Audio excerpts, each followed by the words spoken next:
Three Cards Monte Part 2. Jom.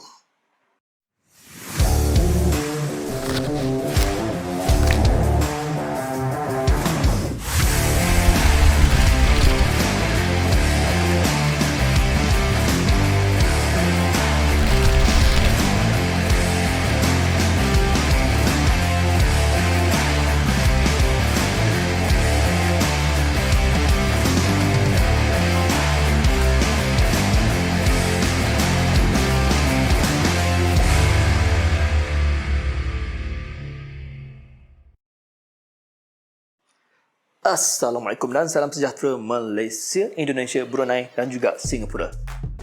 Okey, pertama sekali terima kasih kerana sudi menonton, dan kalau korang masih belum subscribe, jangan lupa subscribe, tekan butang like. Cuma je, tak susah pun, senang je kan. Just support channel ni, bantulah saya sebersedikit. Kalau tak nak subscribe pun tak apa, just tekan like pun tak apa. And thank you kerana korang dah tengok Three Cards Monte Part 1, dan so ini adalah Part 2. Di mana saya baru teringat. Okay. Sebenarnya begini, Three Cards Monte ni bukanlah trik kegemaran saya. Saya jarang buat. Ini adalah sebab kenapa saya terlupa yang trik yang ini. Okay. Saya ada dua version Three Cards Monte. Yang pertama adalah secara basic. Saya dah tunjukkan kepada dalam episod yang pertama. Link saya letak di bawah. Okay. Jangan lupa boleh tengok yang maafkan saya kerana gagap. Korang boleh klik pada link dekat description dekat bawah. Dan kalau korang berminat untuk belajar yang part 2, jom kita tengok performance dia dulu. Jom. Okay, sekarang saya akan ceritakan kenapa kita tak patut berjudi. Tambahan pula, sebagai orang Islam, haram berjudi. Ini sebabnya. Okay.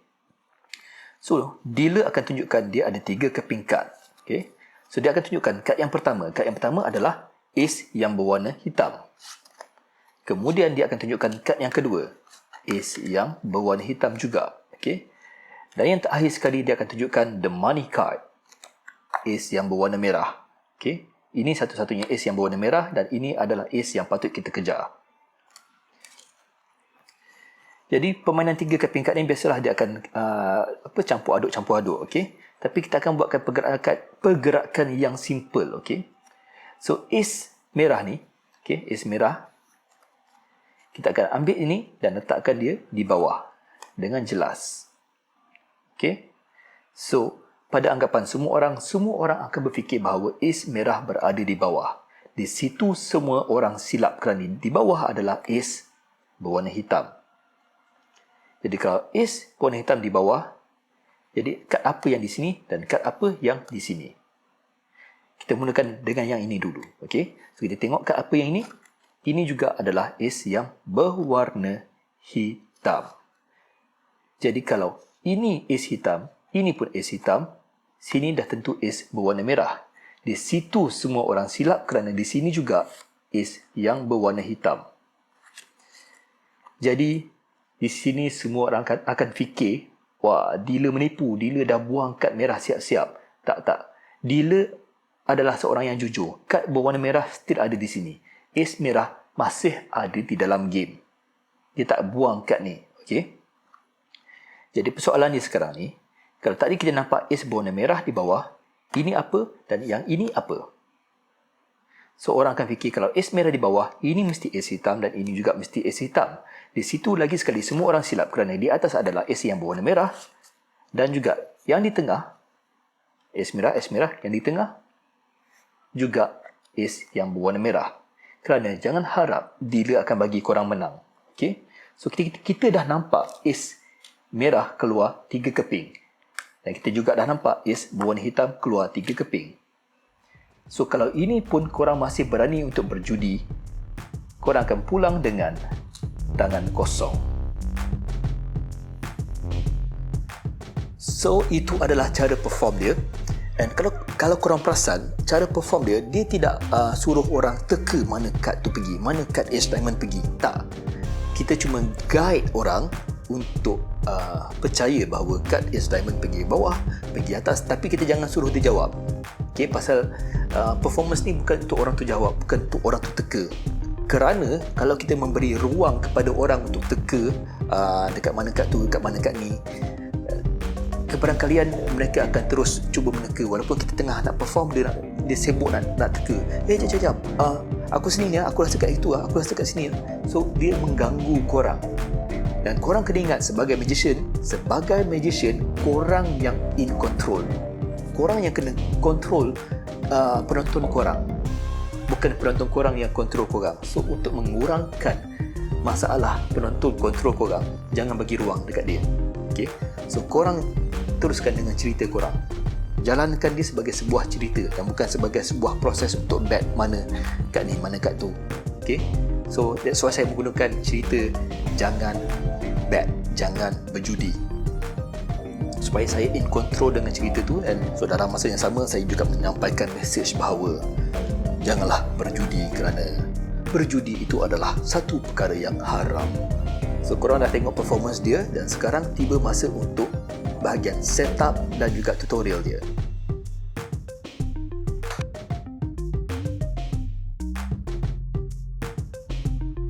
Okey, sekarang bahagian setup. Kita akan terangkan bagaimana untuk kita setup untuk main 3 cards monte cara ni. Okey. So 3 kad diperlukan. Okey, saya faham mungkin kad ni korang payah nak dapat. Okey. Relax. Kita boleh pakai kad lain. Okey, macam ini dan ini. Okey.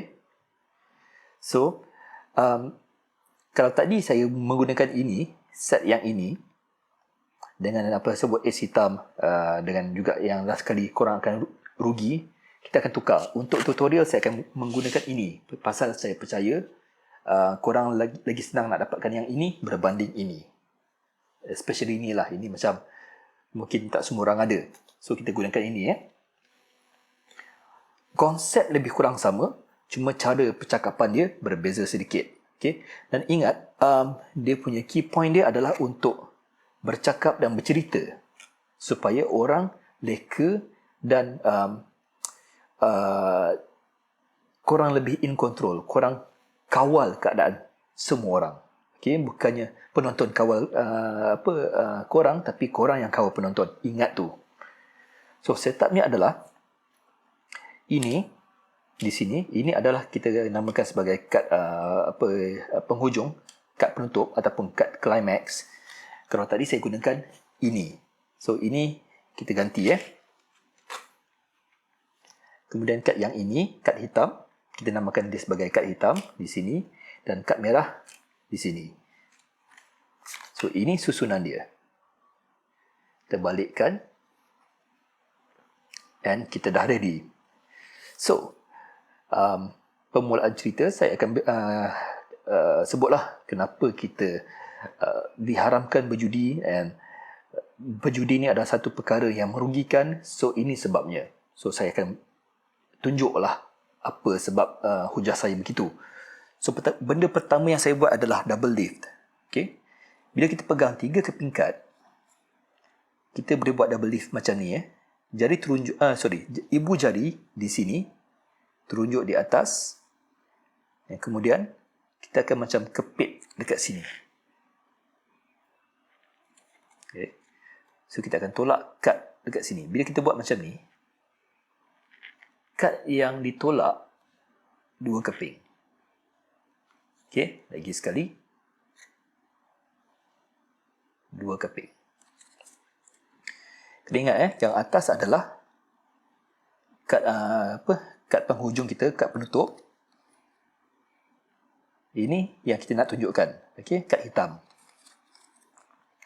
So, tolak di sini, tunjukkan kad hitam. Okey, pertama dealer akan tunjukkan ada satu kad hitam.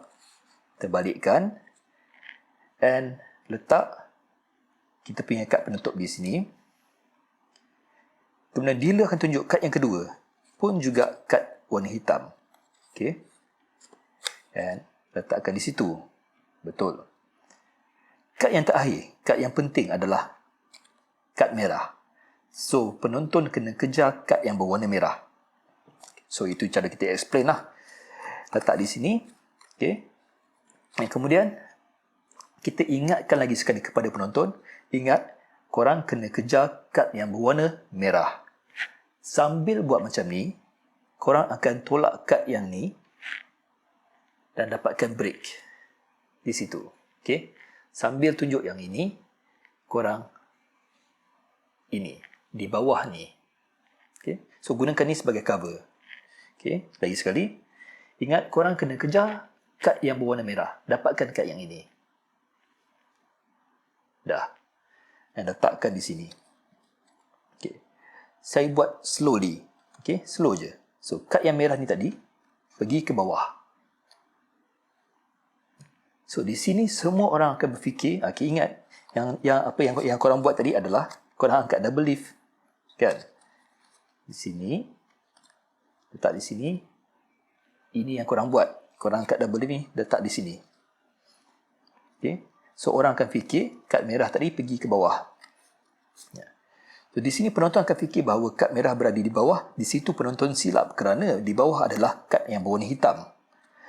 Jadi, kalau hitam berada di bawah, apa kad ni dan apa pula kad yang ini?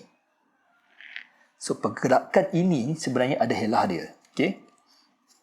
Saya buat macam ni lah supaya korang senang. Okay, saya buat macam ni supaya korang senang nampak. Okay. Bila saya dah tunjuk kalau kad hitam berada di bawah, apa kad ni dan apa kad yang ini. Okay. Kalau performance tak nampak lah, dia akan nampak macam ni. Okay. Ni saya saja buat ni supaya korang nampak. Okay, lagi sekali. Saya gunakan satu jari untuk tarik ni ke belakang. Okay, apa kad ni? Itu dialog saya lah. Apakah kad ini? Kemudian saya jari hantu letak di antara dua kad ni, grip dua kad ni, ibu jari di belakang, sendal kat sini dan tolak dia ke depan. Apa kad ni? Itu dialog saya. So, ibu jari akan sama ratakan dekat belakang ni. Okay. So, dia adalah macam ni. Dia macam ni. Okay. So, kalau kad hitam di bawah ni, kad ini apa dan kad ini apa? Okay. So, apa yang saya buat adalah, saya sedang set up dua kad di bawah ni, supaya saya boleh tunjuk kad yang ini lagi sekali. Okay.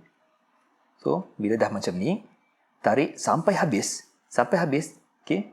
Dua-dua kad. Kita tarik dua kad. Dia sedang tarik dua kad ni. So, tarik kad ni. Di atas pun juga kad berwarna hitam. Jadi kalau atas hitam, di bawah hitam, di tengah ni mungkin berwarna merah semestinya.